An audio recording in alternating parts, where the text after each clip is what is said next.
we're going to go into a topic that's really painful in the Brazilian ecosystem, product management. Who are product managers? What do they do? How the practice should evolve? And we have Mayra from Zendesk to talk to us about it. I'll let her run the show, but please ask around. We moved the chair so you can talk more to each other and makes it more comfortable. So please make good use of it. Thank you, Rodrigo. So I am, as everyone's finding their seats, I'm really excited to be here in Brazil sharing, just a bit about the aspect of product management that I find the most interesting, which is product design. And I really want to focus on the role of product management when it comes to actually designing the solutions and why the definition of the role, or sometimes not having a definition for that, can lead to some negative consequences or some very positive value. And I know Alessio, there he is. Alessio was talking a bit before about the importance of design. And and on my side, I see it as there's a lot that you can do within your company, which involves having a great sales team, having a great marketing pitch, having a lot of developers working, but most of your customers don't see that. So the main way that they can relate to your product is really by using it, by seeing those design flows that you're making. So let's see if this works. Aha. So today I'm going to give you a quick background of the Zendesk development team. So the people that are designing solutions aren't just designers and product managers. There's a lot more people that are involved. I want to go a bit more into depth about that role of product when you're designing and what should we be focused on. And product can be a bit loose here. It's anyone who has a lot of power to make these big decisions. And then I'm going to walk you through a real Zendesk design session so you can see exactly what are we paying attention to, how are we involving the entire team, and at the end talk a bit about what is the value that we see by including more people in this design session and by defining the role of product in a certain way. And then, of course, as I'm talking, feel free to ask questions. We'll definitely have a larger Q&A at the end, but if you have any questions about the presentation as we're going, it's a great informal setting, which I'm really enjoying, so please ask questions. You don't need to raise your hand, just ask them. So our product development team, who are we? What are we doing? So we have right now 8 different places around the world where we develop product. And there's 30 different development teams, and there's constantly in flux. So if we need something new, we're changing it up. I am in San Francisco, and we are designing for more than one user. So we're designing for agents, so the people that are in our tools communicating with the customers. We're designing for managers, the people that are administrating their day-to-day tasks. We're designing for the end customer, so the customer of the business that's ultimately going to see some kind of reply or communication. And we're designing for developers, whether that's our internal developers or maybe some third-party developer partners. So it's just good for us to always know, we're not designing for one person. And within all of these, we have many different types of agents that do different functions. So it's good to understand we're not designing for one person. We're not designing for ourselves. So our agent experience team is made up of quite a bit of characters. So we have the design team, which is both product design and brand design. We have who spend their days drawing away and creating prototypes and changing those up. We have the engineering team. We have the product team. We have our QA team. We have our support team. So we really, really value that support. They're the people that interact with customers the most, so we make sure that we bring them into this process. And we have our product marketing team. And so, now that we have this understanding of here are all the people involved in developing product, what is my role? What exactly do we think product managers should be doing? At some places I've worked at, the product manager will draw up some wireframes and they'll figure out what the problem is, they'll figure out what the solution is, and then they'll hand this paper to their designer. And they're like, all right, make this look good, make this work for our customers. And I think what we've noticed is that at that point you're losing out on a lot of valuable input that some of your team can have. So the way that we've kind of understood it is there's 3 steps to getting a solution. And the first one is you have to understand the problem. That's like the most important part for me, is just figure out what the problem is.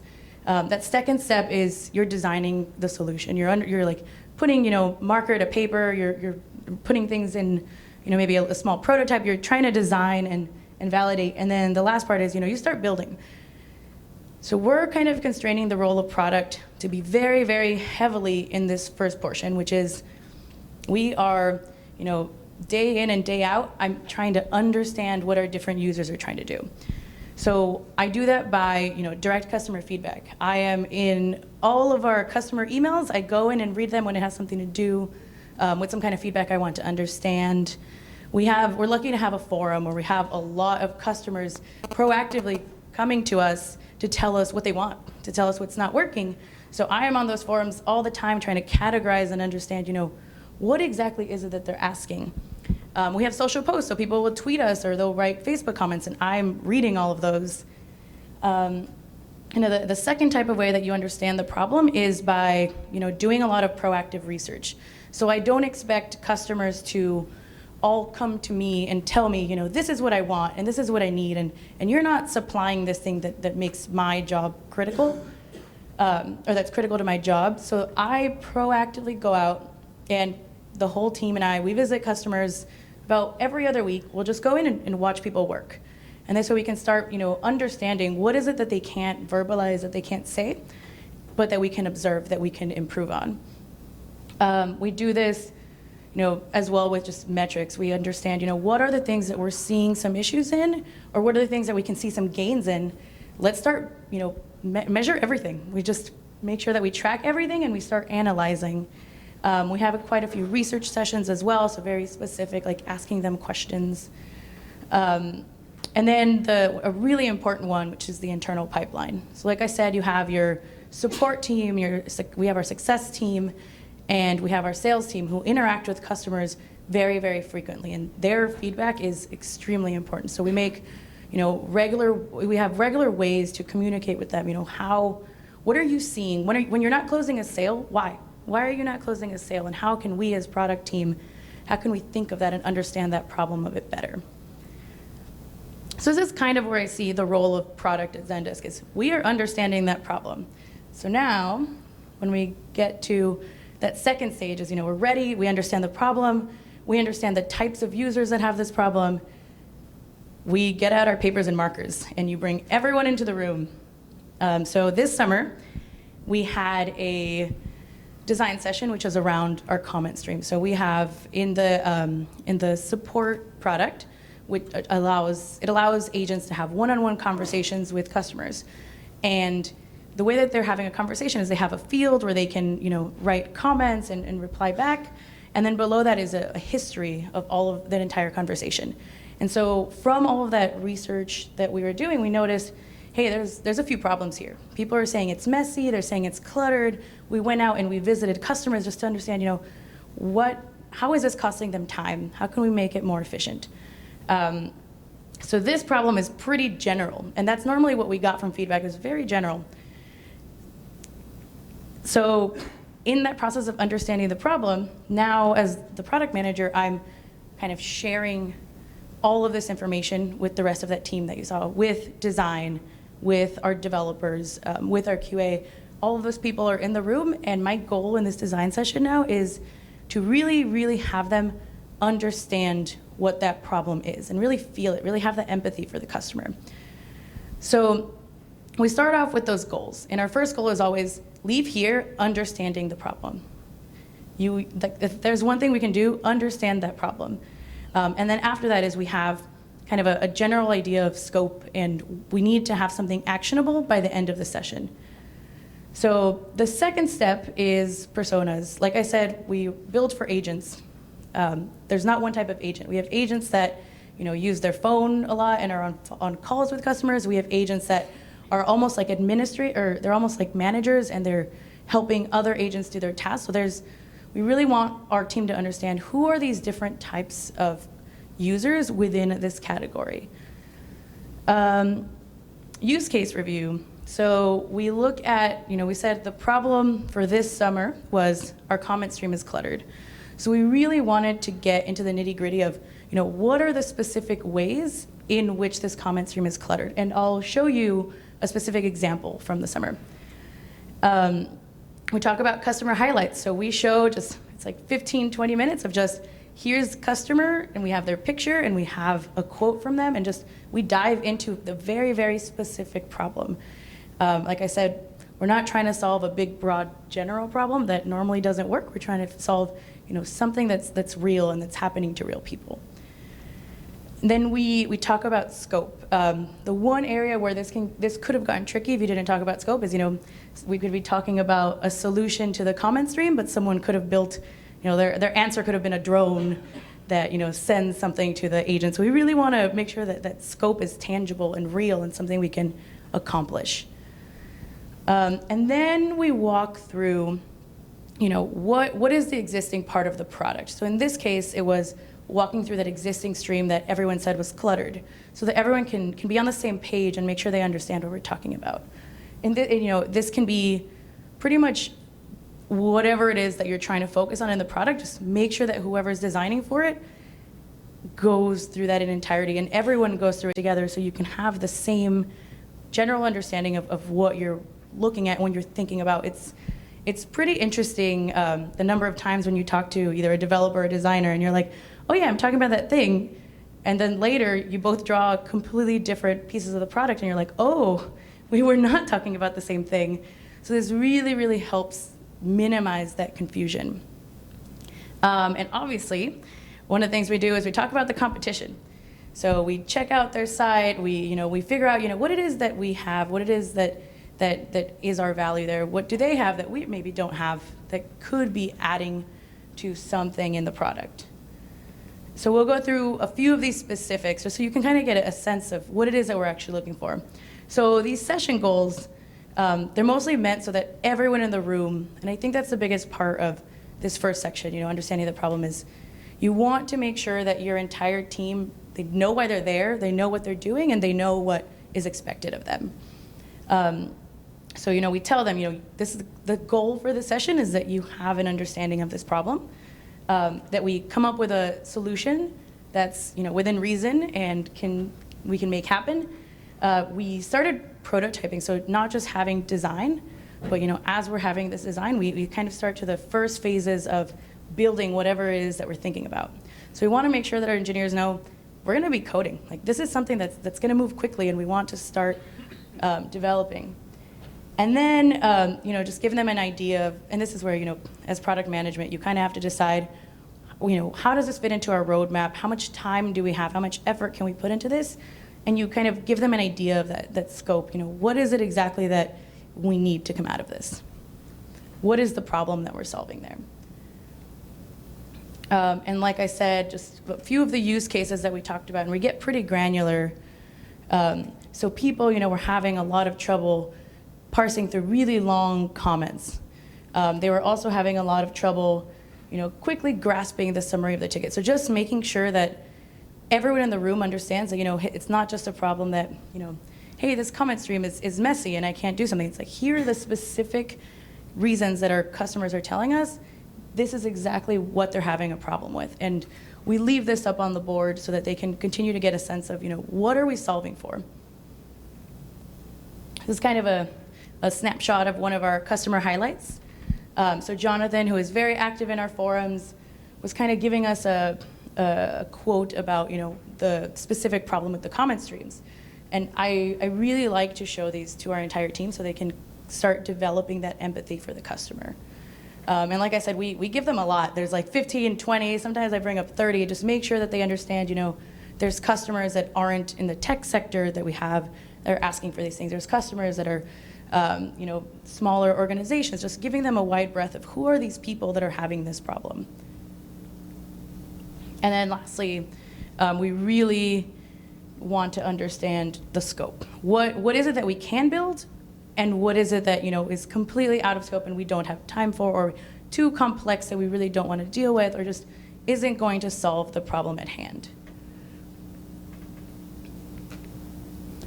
And this is where it gets interesting. So now you have a set of people in the room, and they hopefully all understand the problem or the set of problems that you're trying to solve. They understand what's in scope.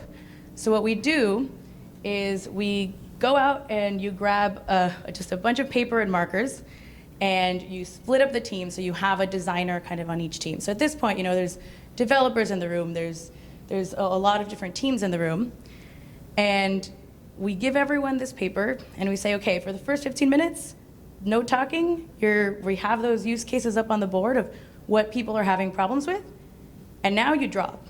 And so it's very quiet and everyone's just scribbling away and they're drawing solutions for, could be all the problems, could be one specific problem.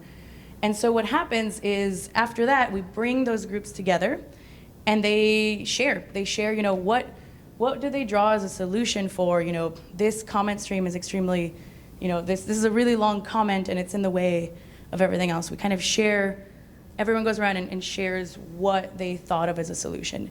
Some of the designs are fantastic because they come from our designers. Some of the designs, they look like stick figures, but it's okay, it's getting a solution across. And some people don't think visually, so they actually write words. But all of this is helping you bring together ideas from people that are not just you. So you're kind of harnessing that ideation power from people outside of yourself. So at this point, there's a few more steps, but basically we're trying to get you to work by yourself and think and draw, and then step aside, explain to the entire group. And as you do that, we notice that some ideas come up multiple times. And that's where you're kind of finding that sweet spot. It's like, oh, that idea seems to solve this problem. Oh, look, 2 people down, they had a very, very similar idea. And so when you bring the groups back together, you start developing those main ideas that seem to solve the problem really well. And you're doing this very quickly. This pace of iteration sometimes in design, where it goes from design to developer to product, it can be very, very slow. So this is a fantastic way to just get everyone in the room and have them ideate, and just ideas will come really quickly and they get developed pretty in depth. And then at the end, we just have the 2 teams kind of present their solutions and we vote. It's pretty democratic, so we'll give everyone 3 different Post-it notes, and they'll see something they like and they'll put a Post-it note on the feature or the enhancement or the solution that needs to happen. And so after this, we have, this is an example. So on the right there, we had quite a few customers in one of our use cases where, they were having a lot of trouble accessing just the information that they're getting from their internal team. So it's like, hey, I'm on this ticket and I'm trying to understand how was this ticket shared internally? What were the things that people were finding? And so when we drew solutions, someone kind of drew this top-level filtering, and as you can tell by the number of stickers up there, it was something that we all thought was very, very valuable and could be a potential solution for that problem. So now that we have these beautiful designs and we're continuing to iterate, we have all those designers and developers in the room, we have the developers start and give some technical direction. So normally we have one of the developers do kind of a deep dive into this area so that when they're in the room, everyone's not spending their time, looking and trying to understand this. There's already an expert in the room. Then they just start whiteboarding and they start thinking about architecture. They start prototyping. They start, they're able to say, hey, designers, this thing that we're looking at, it's not possible. Then we can quickly iterate and switch it up and move to a different type of solution or design for that. And like I said, the speed at which this happens is extremely, extremely fast. Normally if you don't have everyone kind of in the same room thinking about these things at the same time, it can take a lot of time to get from, here's a problem, here's some solutions, and here's what we're building. So this, just to give you a sense of time, we do this either in a full day or a 2-day kind of session. So if, let's say you have a problem and you understand it, but in 1 day you could have a working prototype for a solution to that. So that's pretty quick. And these are just a few pictures, and this kind of really warms my heart when developers and designers and product and success, all the different aspects that are working on the team are working on solving solutions for your customers. They're all, they're working together. they're collaborating, they're able to share their ideas really quickly. There's no bottlenecks, they're not coming to me and saying, hey, product manager, the specific problem, can you tell the developer this? No, they're working together and collaborating. And then after this, we have a retrospective. This is, part of the Agile framework, which we do after, after every sprint. We just want to understand, what's going well and how can we take action. So we do this during our design session as well. We just write good, bad, next on the board, and we understand what went well with this design session, what went poorly, and that helps us understand what can we change about this. Process is always evolving. You never want to feel stuck into something. You want to make sure that whatever process you have is actually solving problems. And then up on the next board, we have the next action items. So the great thing about this is that you leave with different tasks for specific people to get that solution off the ground. So our whole goal is, you can finish this design session, have a prototype, and then you're moving forward and building the real thing and shipping that as quickly as you can. So a few takeaways here. Why do we do this? Why did we change, our design process? Why do we continue changing it? One of the biggest things for me is, there's ownership across the board. One of the things that can happen is that you can easily fall into like a waterfall kind of situation where your designer or your CEO, can go around saying, here's a problem, here's a design, draw it, and then, as it goes downstream and your developers get it, they're like, I don't really understand why I'm building this, but I'm going to build it anyway. So we're trying to stay away from that and just having everyone own and understand what they're solving. Another one, no bottlenecks. Like I said, if I'm trying to work on another problem or I'm trying to understand this other thing, developers or designers don't have to necessarily come to me to understand. They already know. They know why we're doing this. They know who we're doing this for. They have access to customers. It removes product from being the person that, like a project. It removes product from being a project manager and lets product work on like strategy and allows all of the team to function without product as that bottleneck there for information. And like I said, it's pretty fantastic that you get immediate resolution. So everyone is in the room. There's all the teams that you need to make something happen, and they talk to each other. We move from understanding the problem to the prototype extremely quickly.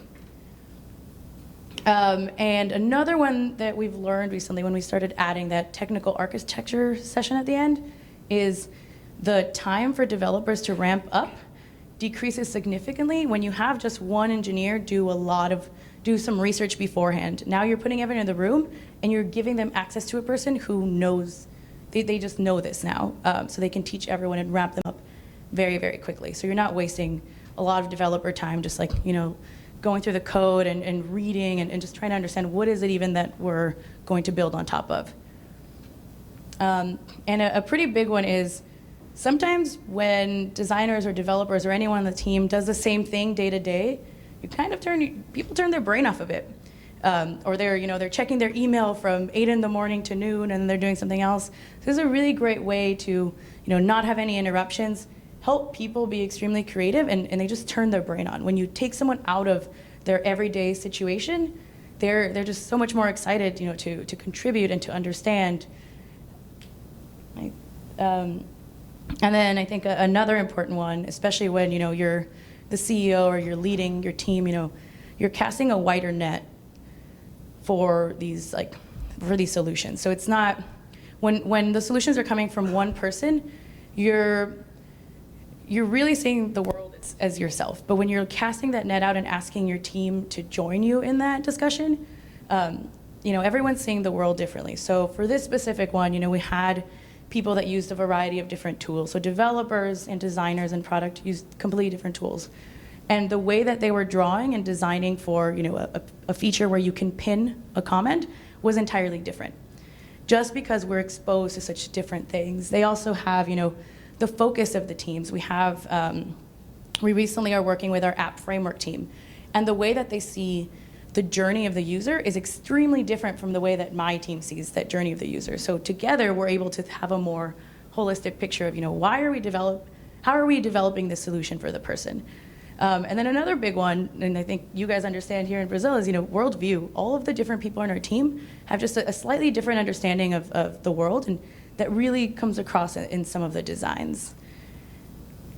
So I want to, open the floor up for some Q&A. Yeah. I want to know how often you guys do this. Like, when do you know that this is the right time to do this? Does the product manager do this as an ongoing thing, or once a month? Or? Yeah. So whenever there's a new kind of problem that we're trying to solve, we have a design session. For me right now, that means about 2 to 3 times a quarter. So once a month, pretty much. So whenever there's something that I'm like, this is ready for us to start thinking about, we do this, and then people just stay on this until we continue to develop the feature. My question is this this multidisciplinary team a squad that's dedicated only to, for instance, the agent stream of comments? Also, is there a PO as well in this team, a product owner that owns the backlog? And what's the relationship? Who does the prioritization? Yeah, so my team is pretty lucky. It's pretty varied at Zendesk, but my team is, we are focused on the agent experience. So we are pretty lucky that this is one squad that works on a specific set of problems. We do pull in designers and developers and product people from other teams when the projects intersect. There are some teams that are not specific to a specific user or a specific feature, but they do similar things. They just try to understand, who would be the right engineers or designers or people that have touched something that matters, and they bring them in. When you said who's the product owner and owns like the prioritization and the grooming and all that, that's me right now, and my team lead, my engineering team lead. So this design session can only happen when you've prioritized, what are the problems that we want to solve. So that's like a completely different piece of this, where you're like, it's a lot of work to understand, what is more valuable of a problem to solve, and whose problems are valuable to solve. And that aspect happens first, and then you can, that's the role that we're playing, is we're understanding not just the problem, but the priority of what we're solving, and that's when we're bringing it into our developers' time frame. Hi. I think Zendesk is a great example of a company that has gone up market successfully. So, and you were discussing the process of UI improvement and UX matter. How is the process, the product and design process, any different for, let's say, creating a big new feature for the mid-market, for the enterprise customers? How is that equal, and how is that different from the process you described? So I think the process itself doesn't really have to be any different. I think what needs to be different in that case, and what we do is, when we talked about those personas and those use cases, that's where it's really different. I mean, this process can work from, hey, there's a small filter that we want to add, to we're going to add a completely new thing, or a completely new product, or something completely new. But when you're talking to your team about who it is that we're solving for, and you're trying to get them to understand the problem, then that would switch to like, hey, this is a problem of like a small customer. Here's the problem that we're talking about, and this is a problem for enterprise. And here's and sometimes I've had a few cases where it takes a bit longer to help them understand, what does enterprise, what do those companies care about, and that could even be a bit longer. But I think the process itself isn't specific to the segment you're going after, but the way that you're talking about your customers and helping people understand who they are, that's where all of that will change. Okay, thanks. Mara, thanks for sharing all this information with us. Do you work with minimum viable features? So once there's a huge feature, then you break down in minor features, or launch a 1.0 version, and then we'll have to redo the whole thing? And if you do, how do you blend in your roadmap the refactoring with the new launches? Yeah, I think for a SaaS company like us, we can't really work with like minimum viable features. There's a whole company, there's a company of 10,000 agents, or we have multiple people that depend on this for their daily workflow. So having something that's kind of, just usable, and we're testing it out, that doesn't really work. we do a lot of customer testing. So in this design process, what happens after this and before this is we talk to customers. We're talking to customers every day, showing them the designs, changing them up. So that's where we're making sure that we're getting to a stage where it's a 1.0 product pretty much. We cannot really ship anything that's like slightly usable. We're talking about how do we create the space for the next iteration or just the backlog of things. That's still a tough thing. I think at most companies, they want to see growth and they want to see all these different areas of the product improve at the same time. Everything should be better all the time. So it really just takes a lot of dedication to understand, hey, improving, maybe, we're making a change to search and saying, improving search, to the 1.0 version will get us here, to the 2.0 version will get us here. Now you have to weigh what is that next step valued against the other things that you want to do. So sometimes, we will have a backlog for a feature for a bit of a long time while we get some other things in there, while we get some other product releases in between there. But I would say that next jump should be treated as just another change to the product itself. Generally, we have requests or feedbacks from the support team, the customer success team, the sales team. How you manage these requests and like for not duplicate and so on. Yeah, so there's also, you touched upon, you're getting it from a lot of places, but you're also just getting a lot of different priority type of requests. So some things are important, and some things, they could wait a little while longer while more important things get fixed. How we're doing it now is the product team has very close relationships to our sales team, to our customer support team, and in some cases, we ask some of those teams to generate a list, like a top 10 list of what their feedback is, or what improvements they would like to have, and they would need to they keep updating that list once a quarter or once a month, depending on the team, and that makes sure that we keep it top of mind. We do also have I have regular weekly sessions with our support team, and I'm starting to do it with some of our other teams. But I just want to keep, even though it seems like a bit of information overload, just being able to have the chance to talk to them very frequently and understanding what they're thinking about may not be something that I'm addressing immediately, but over time you can continue to understand. You're like, oh, they've asked for this 3 weeks in a row. There's something that may be needed here. So pretty much for us, it's constant communication across the teams, and maybe even personal weekly or personal communication, once a month, once a week. Hey guys, we have time for one more question. Not sure if there is one. Hi, I have a question. You said you have 30 development teams in 8 countries, right? Yes. How do you manage that? So this actually helped us manage. I think the first time this was implemented, there were some people in Singapore, some people in, I want to say Copenhagen, and some people in San Francisco. And I think communication is the biggest thing. Right now, our team is working. There's sometimes we have calls and it's Copenhagen and Melbourne and San Francisco and all these people on the line, but just having having a way that you're constantly communicating or constantly understanding the same things is really helpful. So for us, having a set way and a way for everyone to understand the same thing, like these design sessions, really helped. We have a great program management team, so project managers who also just continue to make sure that anyone involved in the same type of involved in the same projects has that continued communication. But that's really what I would say is just need to keep communicating and finding ways that are recurring. So you're just not you're hey, we're going to have one monthly call and we're going to understand everything that's going on. That's really going to be way too much to process. So having more specific, constant communication with these different teams, I found to be really helpful. So I think that's it. Thank you, Mayra. Thank you.